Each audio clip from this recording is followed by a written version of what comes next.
ఈరోజు వీడియోలో మీకు నేను బగారా రైస్ డిఫరెంట్ స్టైల్లో చేసి చూపించబోతున్నాను.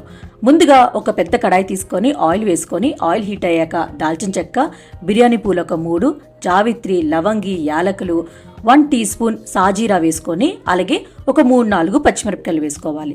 తర్వాత ఒక మీడియం సైజ్ ఉల్లిపాయని సన్నంగా పొడుగా కట్ చేసుకొని వేసుకొని ఫ్రై చేసుకోవాలి.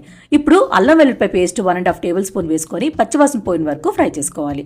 అలాగే పుదీనా, కొత్తిమీర వేసుకోవాలి. పుదీనాని స్కిప్ చేయకండి, పుదీనా వల్లే చాలా టేస్టీగా ఉంటుంది. అలాగే బిర్యానీ ఆకులు వేసుకొని ఇప్పుడు వాటర్ వేసుకోవాలి. ఒక గ్లాస్కి రైస్కి గ్లాసం పావు వాటర్ వేసుకోవాలి. వాటర్ బాగా మరిగిన తర్వాత ఉప్పు అలాగే ఒక 1 టీ స్పూన్ షుగర్ వేసుకోవాలి. షుగర్ వేసుకున్నారనుకోండి బగారా రైస్ చాలా టేస్టీగా ఉంటుంది.